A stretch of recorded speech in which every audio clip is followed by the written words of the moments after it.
Well, Cody, got to ask about your decision not to work out today. Is it a strategy? What was the reason for not doing it? Man, I'm just going to go out there and put on a show on Saturday. So I'm just going to entertain the fans with everything I've been working on, preparing for the fight, mentally, physically, emotionally. And I just want to get some fan engagement. It's been a great energy, great atmosphere here in LA.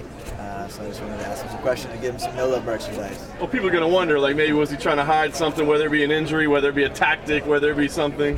Look, man, I'm the most physically fit I've ever been, most mentally stable, emotionally.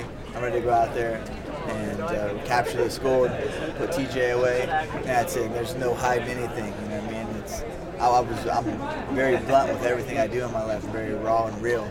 I'm excited to go out there and get this title back.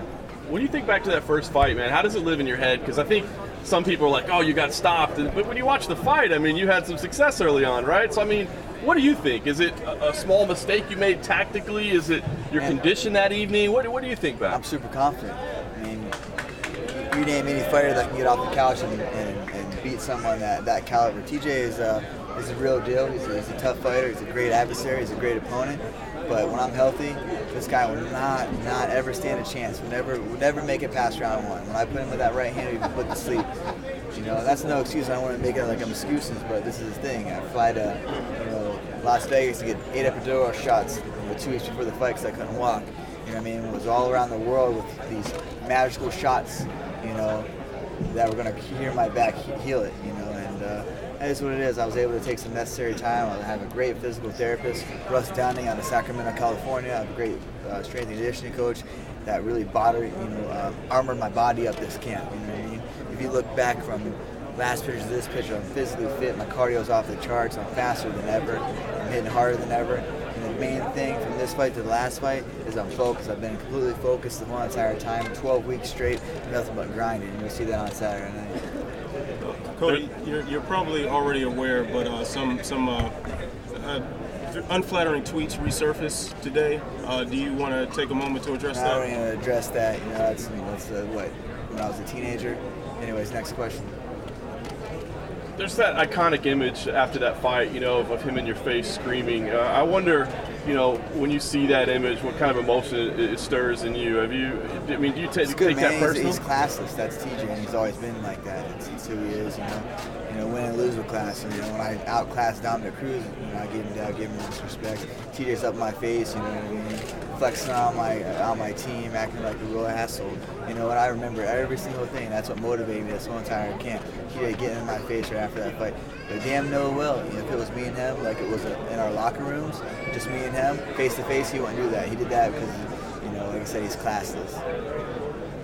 There's been sort of a triangle between you, Dominic, and TJ, sort of in the bantamweight division, but it does seem like Marlon Moraes and Rafael Assunção are right behind. Are you ready? Next level.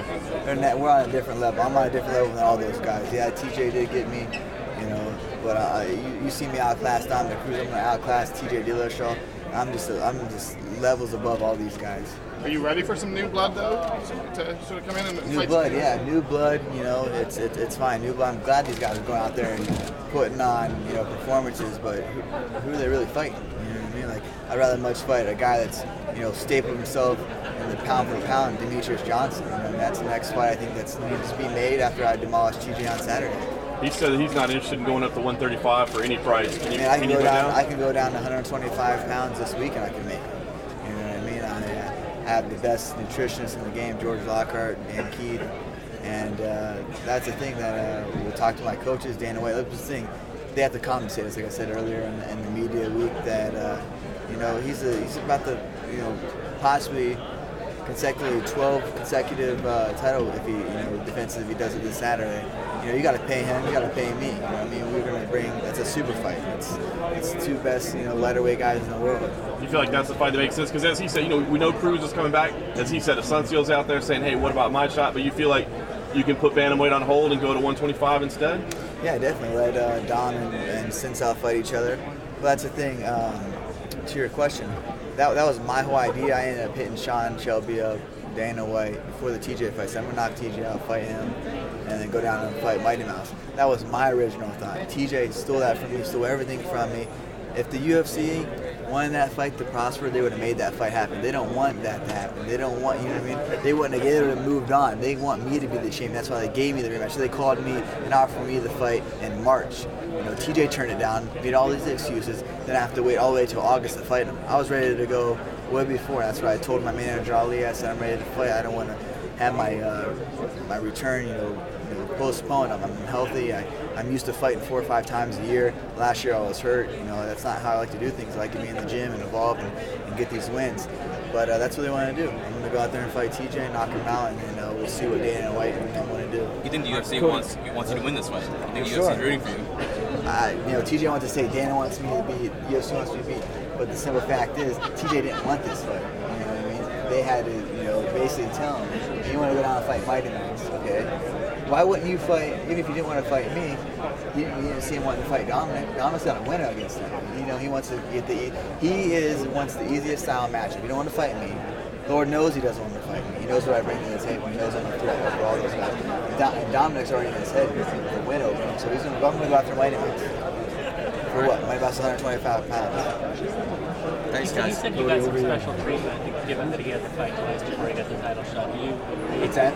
He said you got some special treatment. Special treatment because I outclassed one of the best bantamweight champions in the world who outclassed him. If you watch that fight with TJ and Dominic, TJ was swinging that air, got outclassed. He said it was a close fight, and then you know why? He feels like he's entitled. He had a silver spoon in his mouth his whole entire life. You know what I mean? He doesn't know anything about adversity. That's why he wants to bitch and cry about it. It took me 2 years to get back to the top, he says. Okay, but you weren't knocking people out. I was knocking people out in the first round. Tough adversaries, people that have never been stopped before. That's why I got the title shot over him, and I didn't sell out over him. Did you ever? Cody, what are the differences this time for you mentally? Not only coming as a challenger off a loss, but also being healthy this time coming in. Man, that's what I'm saying. I was so confident after I watched the first fight with TJ that knowing that I didn't train, wasn't mentally, physically, emotionally invested in that fight. I couldn't be. There's no way that I could have been mentally, physically, or emotionally invested in that fight when I was just focused on getting healthy. I kept getting offered from the UFC, hey, can you fight at this day? Can you fight at this day? I'm like, no, I can't. Finally went over to Germany, got the procedures done. I talked to the doctor who they sent me to. They said, we wouldn't have you fight or even train for 6 months. So this is their doctors that I'm sitting in to. I'm like, I got to listen to the doctor. I want to have longevity in my career. I'm the world champion.